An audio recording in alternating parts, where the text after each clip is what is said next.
Aquel martes por la tarde, Marcos llegó a casa con una mancha de carmín en el cuello de su camisa. Lo sé porque fui yo quien le quitó la chaqueta y la dobló como hacía siempre, como si estuviéramos en una película antigua donde aún importaban los gestos pequeños. Me quedé mirándola unos segundos, sin decir nada. Él, distraído con su móvil, ni se dio cuenta. No olía a perfume, ni actuaba raro. Solo tenía esa marca roja, bien definida, justo debajo del oído. Como una firma. No pregunté. Me limité a prepararle un café con leche como todos los días, aunque él no me lo pidió. A los 3 minutos me di cuenta de que no había sido un accidente. Nadie se mancha así por error.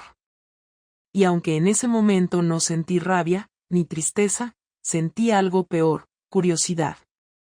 ¿Quién? ¿Cuándo? ¿Dónde? Y lo más importante, ¿por qué ahora? Esa noche no dormí.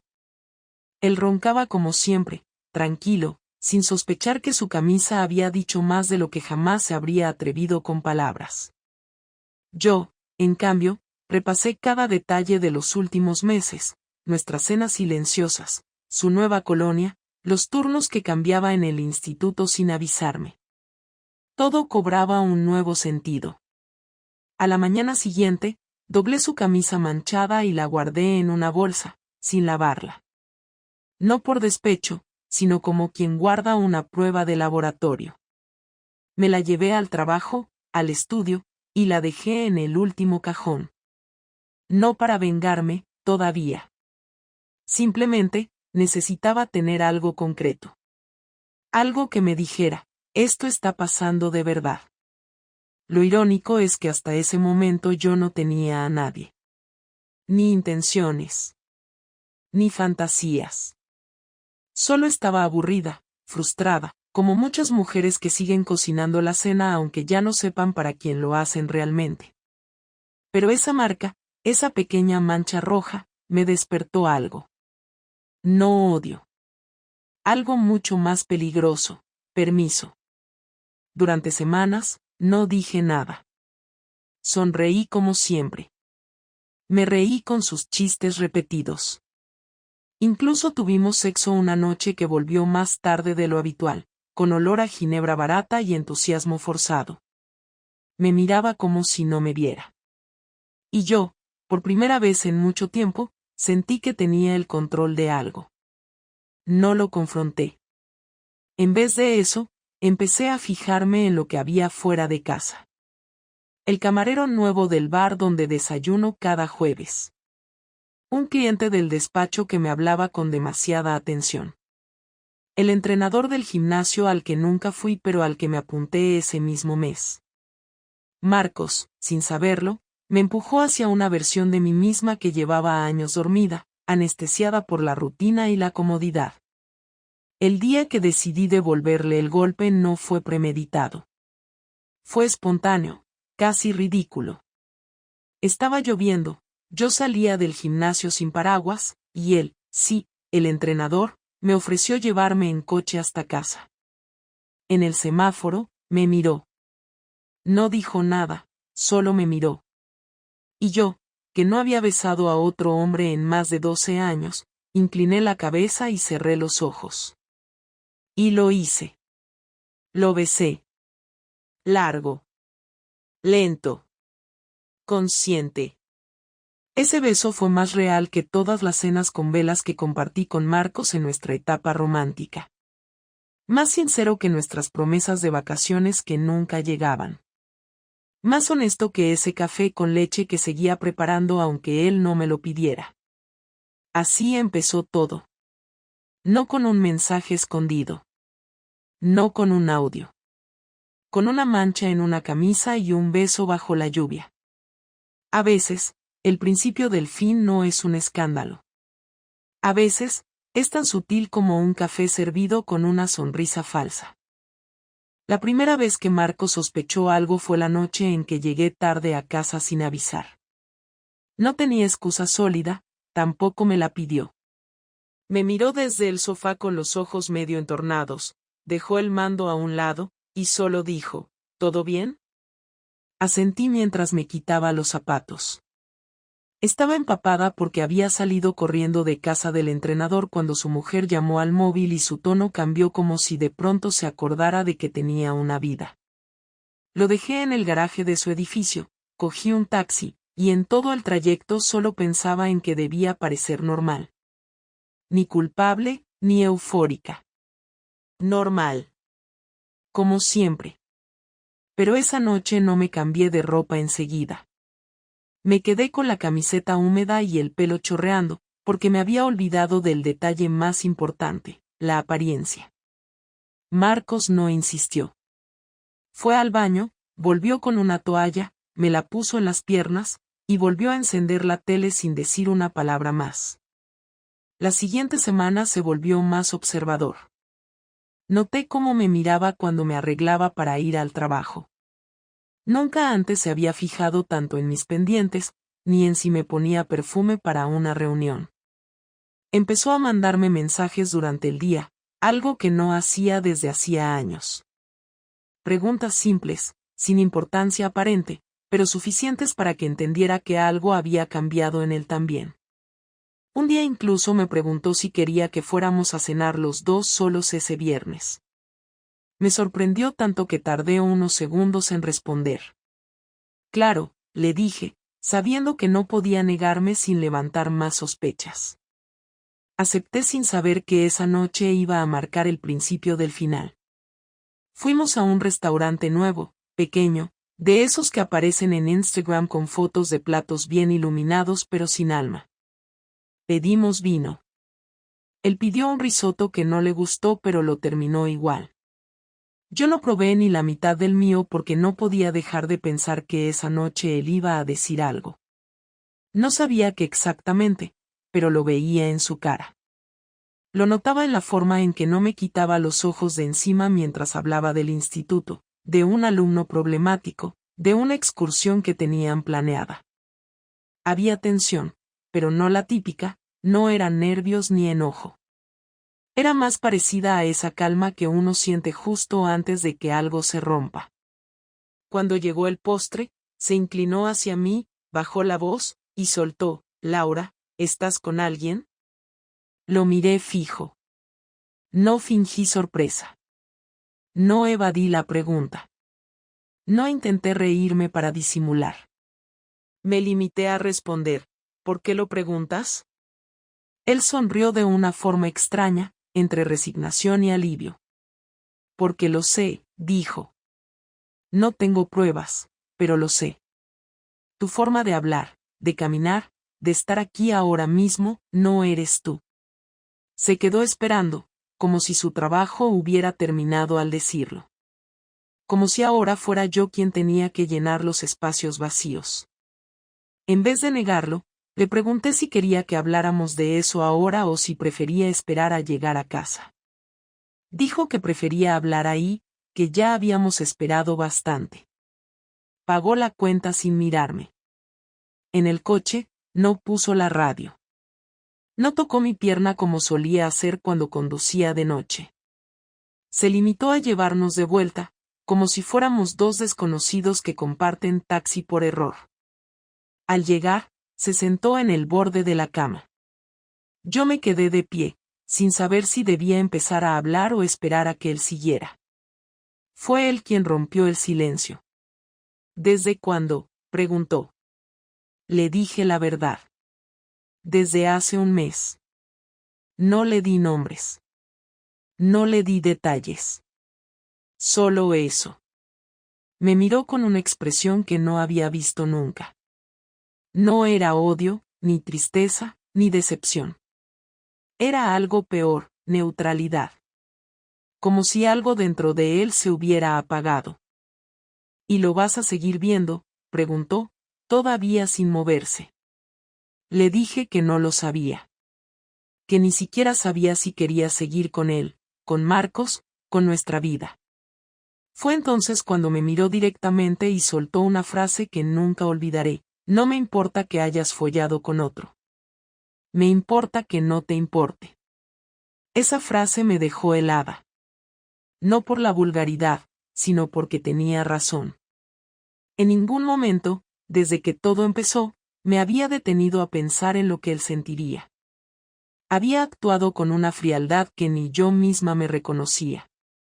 No lloré. No supliqué. No intenté disfrazar nada. ¿Querías que me sintiera viva?, preguntó él, más para sí mismo que para mí. No supe qué responder. Me senté en la otra esquina de la cama, sin acercarme.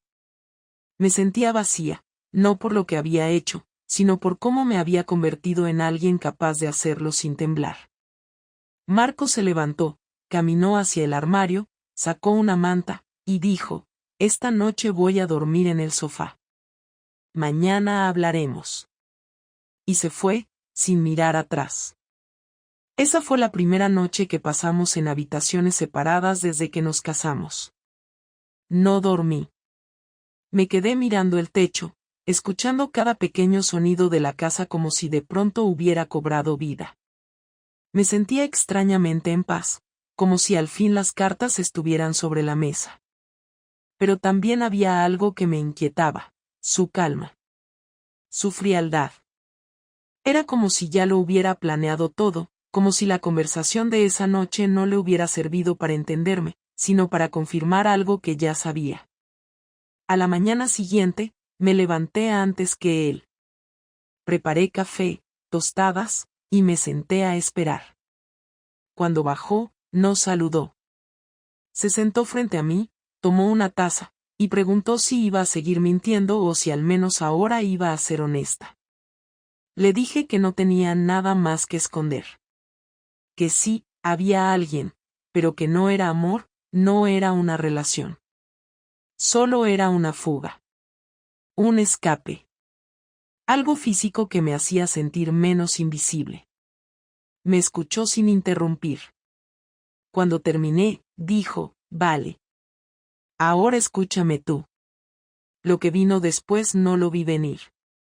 Marcos dejó la taza sobre la mesa con un gesto lento y calculado, como si cada movimiento estuviera pensado para marcar una distancia que antes no existía, y me dijo que llevaba semanas observando cambios pequeños, comportamientos que antes no formaban parte de mi día a día y que ahora estaban ahí como señales que yo misma no había querido esconder, porque en el fondo no me importaba si él las veía o no.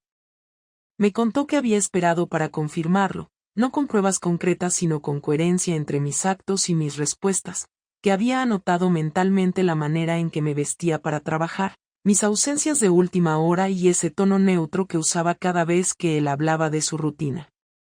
Me explicó que no me había preguntado antes porque quería ver si yo tenía la intención de decirle la verdad por mi cuenta, pero que al ver que no era así, decidió provocarme con aquella salida a cenar para obtener una reacción que le permitiera entender si yo estaba dispuesta a soltar algo o si iba a mantener el silencio hasta que la distancia entre nosotros fuera insalvable.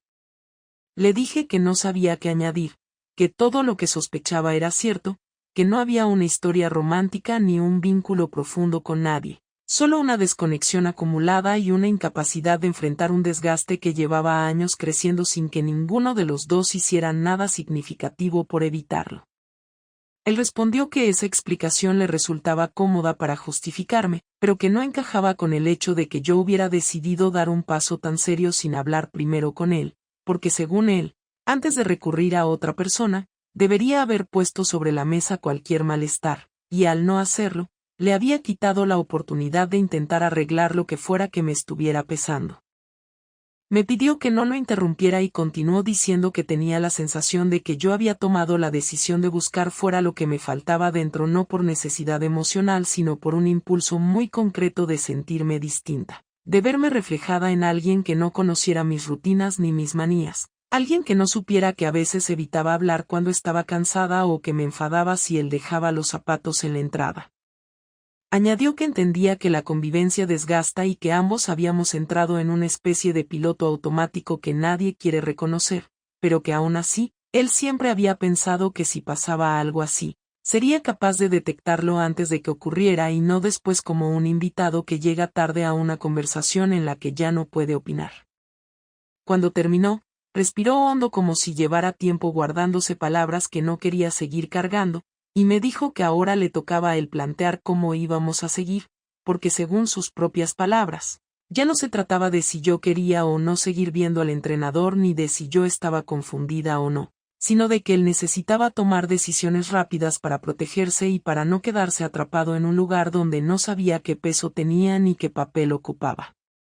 Me explicó que había pensado mucho en cómo reaccionaría si alguna vez descubría algo así, y que siempre imaginó que se enfadaría, que gritaría o rompería cosas, pero que al vivirlo de verdad lo que había sentido era una mezcla de alivio y agotamiento. Alivio por poner nombre a lo que llevaba tiempo sintiendo en casa y agotamiento por enfrentar una realidad que no pidió pero que estaba delante sin remedio.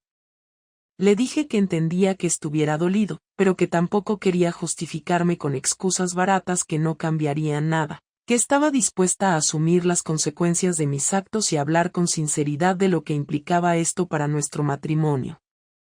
Él negó con la cabeza y dijo que no quería una conversación sentimental, que no buscaba culpabilizarme ni extraer una confesión que le diera algo de paz, que ahora mismo lo que necesitaba era concreción, claridad y una postura firme sobre lo que pensábamos hacer con el futuro inmediato. Me dijo que no iba a pedirme detalles del otro hombre porque no le ayudaban en nada y porque no quería alimentar imágenes innecesarias que solo empeorarían la situación, pero que sí quería saber si yo tenía la intención de reconstruir algo con él o si simplemente estaba esperando que fuera él quien diera el primer paso para separarnos. Me quedé en silencio porque no sabía qué responder, y él, al verme dudar, interpretó que mi indecisión era ya una respuesta, así que continuó hablando. Me dijo que, durante los últimos días, había imaginado distintos escenarios dependiendo de lo que yo dijera, y que había llegado a una conclusión que no esperaba, que no quería perder más tiempo intentando salvar algo que quizá ya no tenía sentido para ninguno de los dos. Explicó que prefería actuar antes de que esto se volviera un proceso lento y dañino, antes de que ambos nos acostumbráramos a una convivencia llena de sospechas y reproches. Así que me anunció que pensaba pasar unos días fuera de casa, en casa de su hermano, para darme espacio y darse espacio a sí mismo. No quería que yo lo acompañara durante ese periodo ni que intentara convencerlo de quedarse, porque según él, ahora lo importante era que cada uno pensara por separado sin influir en el otro. Me sorprendió lo directo que estaba siendo porque Marcos nunca había sido tajante, pero lo escuché sin interrumpir. Me dijo que también necesitaba que yo fuera muy clara con algo más, si todavía estaba involucrada con la otra persona. Le dije que no había nada más desde hacía días, porque después de que se lo insinuara la mujer del entrenador cuando llamó aquella tarde y él cambió de actitud de golpe, me di cuenta de que no quería estar en medio de sus problemas familiares. Marcos asintió con una expresión que no indicaba aprobación ni confianza, solo reconocimiento de que al menos no seguía viéndolo. Me preguntó si pensaba retomar eso más adelante, si pensaba mantener contacto o si tenía algún tipo de plan relacionado con él, y le respondí que no, que había sido un episodio aislado que creí necesitar en ese momento, pero que no tenía cabida en ninguna proyección futura de mi vida. Marcos dijo que necesitaba escuchar eso pero que no significaba que fuera suficiente para él, que tenía claro que nuestra relación no podía volver a ser la misma después de lo ocurrido y que necesitaba observarme desde la distancia para saber si yo realmente tenía interés en salvar el matrimonio o si simplemente quería evitar una separación incómoda. Aclaró que no estaba decidiendo nada todavía, solo estaba estableciendo un marco temporal para no precipitar un movimiento que luego lamentara. Me informó que, por lo pronto, iba a llevarse algunas cosas, ropa, su portátil, medicamentos y documentos personales, pero que no iba a vaciar cajones ni a llevarse nada simbólico porque no quería que yo interpretara ese paso como un abandono definitivo. Antes de levantarse, añadió una última frase que me impactó más que todo lo anterior. Dijo que, aunque yo hubiera sido la que rompió la estabilidad primero, él no quería convertirse en una versión vengativa de sí mismo, y por eso necesitaba marcharse antes de que la convivencia lo hiciera actuar de maneras que no le gustarían. Dijo que era mejor hablar con calma dentro de unos días, cuando el impacto de la verdad se hubiera asentado, y entonces, decidir. Se levantó, subió a la habitación, guardó sus cosas en silencio, bajó con una mochila, la dejó junto a la puerta y me preguntó si quería acompañarlo hasta el portal. Le dije que sí, aunque sabía que ese acompañamiento no cambiaba nada, solo marcaba el final de la conversación. Cuando salió, cerró la puerta despacio, sin portazos ni palabras de cierre. Me quedé de pie en el pasillo escuchando sus pasos alejándose. Sentí un golpe de realidad distinto al que había sentido cuando él me confrontó en el restaurante. Ahora era una mezcla de urgencia, temor e incertidumbre que no había experimentado ni siquiera cuando empecé mi aventura. En ese silencio pude entender con plena claridad que la estructura que habíamos construido durante 12 años acababa de entrar en una fase que ya no tenía garantías. Y que ahora, aunque yo quisiera, no dependía solo de mí. Marcos estuvo fuera exactamente 5 días. No llamó, no escribió, no dejó señales de vida salvo por un mensaje breve que envió al segundo día en el que me pedía que por favor no lo contactara, que necesitaba pensar sin interrupciones. Durante esos días la casa se sintió más grande y más ajena de lo que recordaba. Era como si cada objeto, cada espacio compartido, me recordara que algo se había quebrado sin aviso ni posibilidad de volver a ensamblarse como antes. No fue tristeza lo que sentí, ni culpa, fue una ansiedad continua por no saber qué vendría después. Me levantaba a la misma hora, me vestía, iba a trabajar, pero todo era mecánico, como si repitiera un guión de una vida que ya no sentía como mía. Lo más perturbador no fue su ausencia, sino no saber qué estaba planeando. Con Marcos nunca se sabía. No era impulsivo ni vengativo, pero cuando tomaba decisiones, lo hacía en frío, con tiempo, y con una precisión que muchas veces me había dejado sin margen para reaccionar. El sexto día volvió. No avisó. Llegó a las 7 de la tarde, abrió la puerta con sus llaves, entró como si nada, dejó la mochila en el pasillo y fue directo al baño. Me encontró sentada en la cocina, con el portátil abierto y una taza de té que ya se había enfriado. Me miró durante unos segundos sin decir nada y luego preguntó si podíamos hablar. Asentí.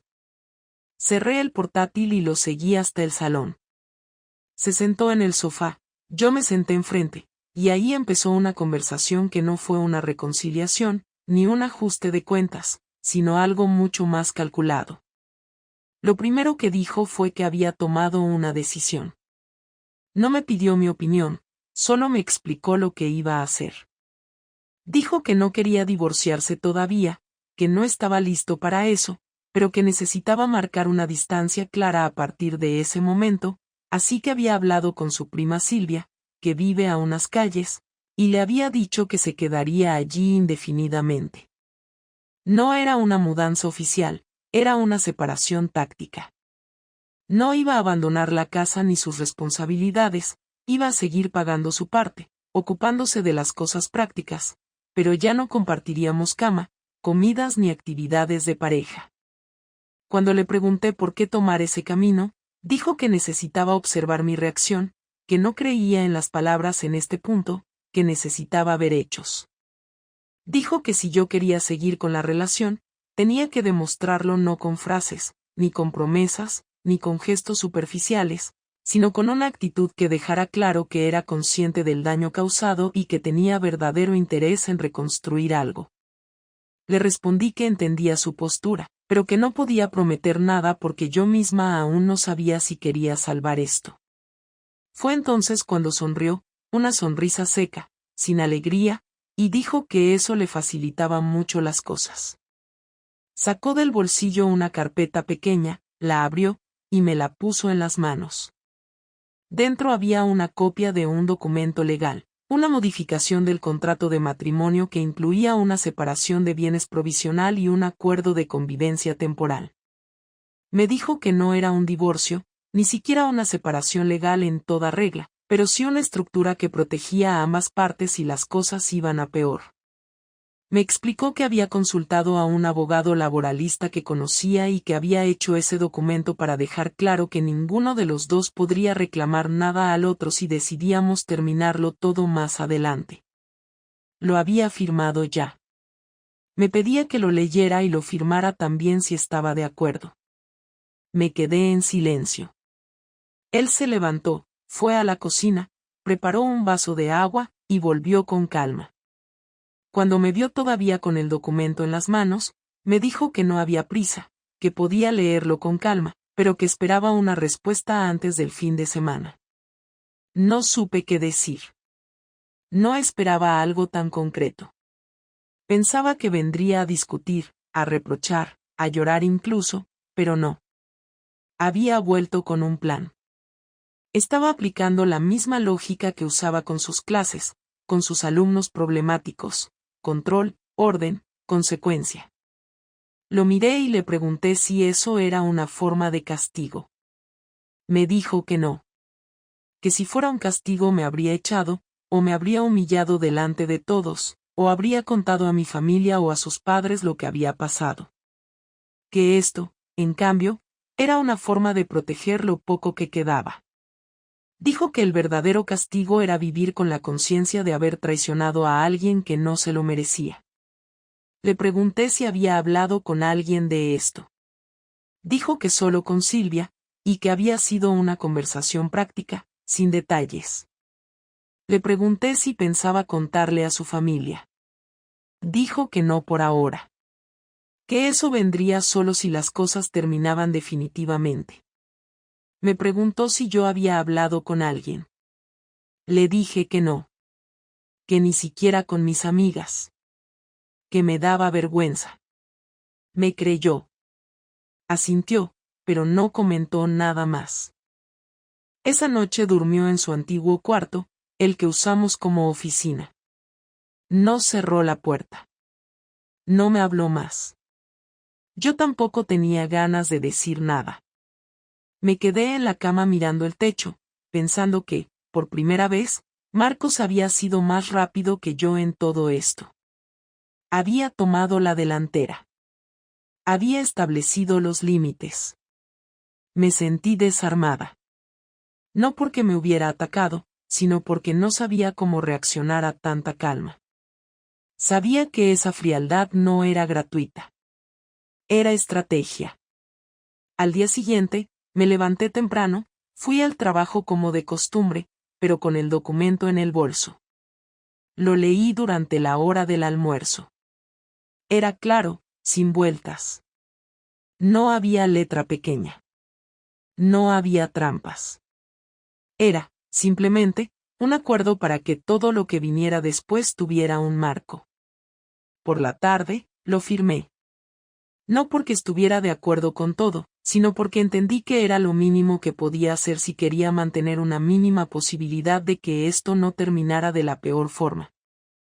Cuando volví a casa, él no estaba. Había dejado una nota en la cocina: gracias por firmar. Nos vemos el sábado para hablar. Eso era todo. El sábado llegó. Se presentó puntual. Trajo su portátil, abrió una hoja de cálculo, y empezó a hablar de manera meticulosa sobre cómo íbamos a dividir los gastos, los tiempos en casa, los turnos para hacer compras, los compromisos con su familia. Todo estaba allí, organizado, estructurado. Me lo mostró como si fuera un proyecto de trabajo. Yo lo escuché sin interrumpir. Al terminar, me preguntó si tenía algo que añadir. Le dije que no. Que todo me parecía correcto. Cerró el portátil y me preguntó si estaba viendo a alguien. Le dije que no.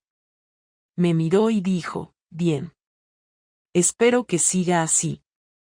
Luego se levantó, recogió su portátil, y antes de salir, dejó una frase que aún me resuena. Dijo: a veces, para reparar algo, hay que desmontarlo por completo. Y otras veces, hay que dejarlo roto para siempre. Lo decidiré con el tiempo. Y se fue. Durante los siguientes días, el ambiente en la casa fue estrictamente funcional. Nos cruzábamos por las mañanas, intercambiábamos saludos breves, y cada uno seguía su camino sin interrumpir al otro. Era como vivir con un compañero de piso al que no conoces demasiado pero con el que mantienes una convivencia educada. El acuerdo que Marcos había diseñado funcionaba, y de hecho, funcionaba tan bien que empecé a sospechar que él ya se sentía cómodo con esa distancia. No había reproches, ni gestos pasivo-agresivos, ni insinuaciones de que quería arreglar las cosas. Solo organización. Si alguna vez él dudó de lo que había hecho, no lo mostró. Y eso me carcomía. Porque al principio pensé que su frialdad era una respuesta emocional, una forma de protegerse. Pero con los días entendí que esa forma de actuar era también su manera de castigarme sin levantar la voz. Una noche, mientras doblaba ropa en silencio en nuestro dormitorio, escuché la puerta de entrada abrirse. Eran casi las 11. Marcos había salido a cenar con su hermano y unos amigos. Lo supe porque lo mencionó durante el desayuno, con ese tono neutral que usaba desde que todo esto empezó. Al principio no le di importancia, pero cuando entró al dormitorio para recoger una chaqueta y su perfume todavía estaba fresco, sentí un impulso que no pude controlar. Le pregunté si venía de casa de Silvia. Él respondió con tranquilidad que no, que había estado en un bar, que luego acompañaron a uno de los amigos a su casa, y que después había dado una vuelta en coche para despejar la cabeza. Le pregunté si había estado con alguien más. Me miró unos segundos y respondió que esa pregunta ya no tenía sentido, que yo había cruzado una línea y que no era justo que ahora quisiera imponerle normas o condiciones sobre lo que él hiciera con su tiempo. Dijo que no estaba viendo a nadie, que no lo necesitaba, que no le interesaba repetir lo que yo había hecho, pero que si en algún momento cambiaba de idea, no me lo iba a ocultar. Añadió que para él, la fidelidad era una decisión personal, no una exigencia. Me sentí expuesta. No por lo que dijo, sino por cómo lo dijo. No había resentimiento en su tono, solo un tipo de claridad que duele más que cualquier grito. Le pregunté si eso significaba que ya no quería arreglar nada entre nosotros. Me miró y dijo, no sé lo que quiero, Laura. Lo que sí sé es que ya no confío en ti. Y sin confianza, lo demás es solo trámite. Fue la primera vez que me habló de manera tan directa desde que volvió. No supe qué contestar. Él se fue al baño, cerró la puerta y no salió hasta que me acosté. A la mañana siguiente, me desperté con un mensaje suyo en el móvil. No era largo. Solo decía que el próximo jueves tenía cita con un abogado para informarse sobre los escenarios legales en caso de que optáramos por la separación definitiva. No lo interpreté como una amenaza. Era una notificación. Un paso más en su proceso de alejarse. Pasé ese día en el trabajo como un autómata. Me senté frente al ordenador, respondí correos, asistí a una reunión absurda con 2 clientes y una coordinadora nueva que no dejaba de hablar. Todo me parecía ajeno. Por la tarde, después de salir, me fui a caminar sin rumbo. Terminé en un banco cerca del río, sin música, sin móvil, sin nada. Pensé en Marcos, no como esposo, sino como persona. Me pregunté cuánto tiempo llevaba sintiéndose invisible, cuánto tiempo hacía que yo lo miraba sin verlo. Empecé a recordar cosas pequeñas que ya no estaban. Su forma de tocarme el brazo cuando me servía café, su costumbre de dormirse con la mano en mi espalda, el modo en que siempre me preguntaba cómo había ido mi día, incluso cuando yo respondía con monosílabos. Todo eso había desaparecido, y me pregunté si era porque él había cambiado o porque yo había dejado de merecerlo. Esa noche decidí que necesitábamos hablar de verdad, sin papeles, sin reglas, sin agendas. Cuando volvió del trabajo, lo esperé sentada en el comedor. No teníamos costumbre de hablar allí. Era un espacio neutro. Sin camas ni pantallas. Solo sillas y una mesa. Me senté derecha, sin cruzar los brazos. Le pedí que por favor se sentara, que no iba a intentar convencerlo de nada, pero que necesitaba entender cómo él veía todo esto, no como una estrategia, sino como persona. Se sentó. Me miró con calma, sin hostilidad. Le pregunté qué sentía. Me dijo que no lo sabía exactamente, pero que a ratos sentía alivio, a ratos decepción, y otros, una especie de indiferencia que nunca había experimentado conmigo. Dijo que lo que más le dolía no era lo que hice, sino cómo lo hice, sin miedo, sin reflexión, sin pensar que él podía notar la diferencia. Le pregunté si había momentos en los que pensaba que podíamos volver a estar bien. Me dijo que sí, pero que duraban poco. Que algo dentro de él había cambiado. Que ahora cuando pensaba en mí, lo primero que le venía a la mente no eran nuestros viajes, ni nuestras primeras cenas, ni el día que nos mudamos, sino el día que él vio la marca de carmín en su camisa. Y no porque fuera una prueba directa, sino porque ese fue el punto de quiebre, el momento en que entendió que había otra vida sucediendo detrás de la suya, y que yo la había empezado sin avisar. Le pregunté si quería divorciarse. No me respondió enseguida. Dijo que estaba valorando todo. Que no quería tomar una decisión que se basara solo en lo que sentía ahora. Que estaba esperando ver si yo reaccionaba, no con palabras, sino con hechos. Le pregunté qué hechos. Me dijo que si realmente quería que él se quedara, tenía que renunciar completamente a todo contacto con la otra persona, incluso si ya no hablábamos, que tenía que dejar de esconderme, de evadir, de justificar. Que tenía que empezar a mostrarme como alguien que entendía lo que había roto. No respondió con condiciones imposibles. Fue directo. Dijo que no iba a perdonarme porque eso no se pide, pero que al menos quería ver si yo podía vivir durante un tiempo desde la honestidad absoluta. Le dije que sí. Que ya había terminado con esa otra persona, que no había vuelta atrás, y que estaba dispuesta a demostrar que podía actuar de otra manera, aunque no sabía si eso bastaría. Dijo que no buscaba redención, solo coherencia. Que si al menos veía que yo no volvía a esconder nada, entonces quizás podría pensar en seguir. Que si no, él mismo firmaría el divorcio antes de Navidad. Me miró a los ojos y dijo, no te lo digo como amenaza, sino como decisión que ya tengo en el bolsillo. Luego se levantó y fue a preparar algo de cenar. Esa noche cenamos juntos por primera vez desde que todo empezó. No hubo gestos románticos, ni manos sobre la mesa. Solo dos personas comiendo en silencio, como si acabaran de firmar un contrato verbal en el que el único compromiso era no mentir más.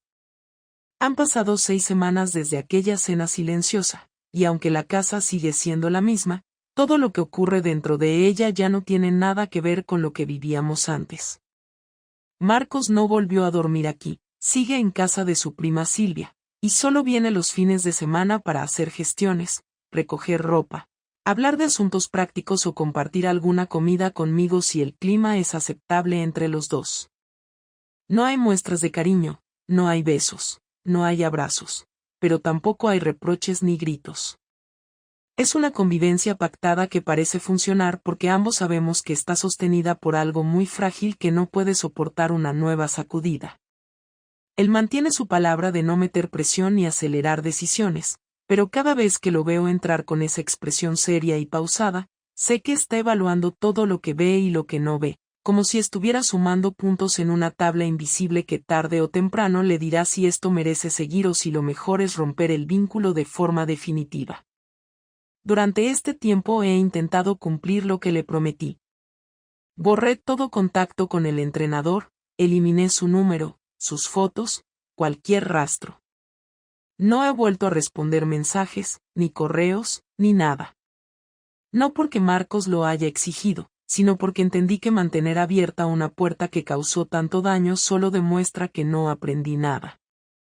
No le conté a nadie más lo que pasó, ni siquiera a mi hermana o a mis amigas más cercanas.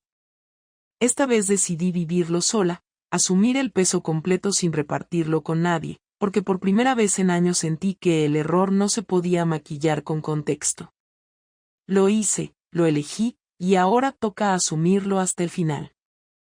Una tarde, hace 3 días, Marcos me escribió para decirme que ese sábado quería hablar conmigo sin interrupciones. No especificó el motivo, pero su tono no era agresivo, era definitivo. Lo esperé en casa con una mezcla de nervios y resignación. Llegó puntual, como siempre, y se sentó frente a mí en el comedor. Esta vez no trajo papeles, ni portátil, ni agendas. Solo una carpeta delgada con una hoja dentro. Me dijo que había tomado una decisión. Dijo que no iba a divorciarse por ahora, que no sentía que estuviera listo para cerrar una historia de tantos años con una firma, pero que tampoco podía vivir fingiendo que todo estaba bien. Me explicó que necesitaba un espacio emocional real, no solo físico, y que por eso había empezado una terapia individual con un psicólogo especializado en rupturas y procesos de duelo. Añadió que le había recomendado que, si no estaba seguro de lo que sentía por mí, tampoco debía forzarse a volver solo por inercia o miedo. Me sorprendió su honestidad, pero sobre todo la forma en que lo decía, como si estuviera hablando de otra persona. Me dijo que aún sentía rabia, aunque controlada, que todavía le dolía recordar ciertos momentos, que había días en que se levantaba con la idea de llamar a un abogado y terminar todo de una vez, y otros en los que se despertaba recordando por qué se casó conmigo. Que estaba en medio de esas dos fuerzas, y que no iba a tomar una decisión hasta que alguna de ellas fuera más fuerte. Me preguntó cómo me sentía. Le dije la verdad. Que me sentía vacía. Que todo este tiempo me había servido para darme cuenta de que no era feliz desde hacía tiempo, pero que en vez de hablarlo, preferí buscar distracciones. Que pensé que era más fácil culpar a la rutina que mirar de frente lo que yo ya no quería asumir. Le dije que no esperaba que me perdonara ni que volviéramos a como era antes, porque ni siquiera sabía si lo que éramos antes era tan bueno como lo recordábamos. Solo le pedí una cosa, que si decidía marcharse, lo hiciera sabiendo que lo entendía. Que no iba a rogarle, ni a suplicarle, ni a dramatizar. Que respetaría su decisión como él había respetado mi proceso, aunque fuera doloroso. Marcos asintió. Me dijo que agradecía mi sinceridad, pero que eso no borraba lo que pasó. Que lo que más le costaba no era pensar en lo que hice, sino en todo lo que vino después, en cómo él tuvo que enfrentarse solo a esa incertidumbre mientras yo seguía fingiendo normalidad. Me dijo que parte de él sentía que algo en nuestra relación ya no volvería a ser sano, pero que también había una parte que quería comprobar si podíamos construir algo nuevo sin usar lo anterior como base. Me explicó que eso no significaba volver a vivir juntos, ni acostarnos, ni hacer planes. Que era un experimento emocional. Que durante los próximos 3 meses, iba a seguir viéndome, hablando conmigo, y compartiendo ciertas cosas, pero que no íbamos a convivir. Que durante ese tiempo iba a tomar nota de todo, no para evaluarme, sino para evaluarse a sí mismo. Dijo que quería saber si, estando cerca de mí, podía recuperar el respeto, la confianza y algo parecido al cariño que sentía antes. Acepté sin protestar. No por miedo a perderlo, sino porque entendí que su método era el único que podía funcionar ahora. No quería promesas ni gestos espectaculares. Quería tiempo, silencio, hechos. Le pregunté qué esperaba de mí. Me dijo que nada más que eso, coherencia. Que si decía que no iba a mentir más, que no mintiera. Que si decía que iba a cortar con el pasado, que lo hiciera. Que si en algún momento volvía a dudar, que se lo dijera antes de que él se diera cuenta solo. Le pregunté si él también iba a contarme si veía a alguien. Me miró y dijo, sí. No tengo nada que esconder. Y eso, por algún motivo, me dolió más que todo lo que había dicho antes. Antes de irse, me dejó la hoja que traía en la carpeta. Era un calendario con fechas marcadas, cenas, caminatas, visitas a museos, días sin contacto, días para conversar. Todo estaba estructurado como si fuera un programa terapéutico. Me dijo que si me parecía bien, que lo siguiera. Que si no, entonces ya no tenía sentido seguir con esta fase. Le dije que lo haría. Me dio la mano. No un abrazo, no un beso. Solo un apretón breve. Y se fue. Ahora estoy sentada en el comedor, con la hoja delante, pensando en todo lo que pasó. Podría decir que aprendí muchas cosas, pero no es cierto. Aprender sería muy generoso. Lo que hice fue entender, por primera vez, lo que implica romper un vínculo no solo con alguien más, sino conmigo misma. Perdí algo en este proceso. No sé si fue mi matrimonio o mi versión anterior. Y ahora tengo que descubrir qué queda. Si Marcos vuelve, no será porque lo convencí, sino porque eligió quedarse sabiendo todo. Y si se va, no podré quejarme. Porque esta vez, fui yo la que empujó el primer dominó.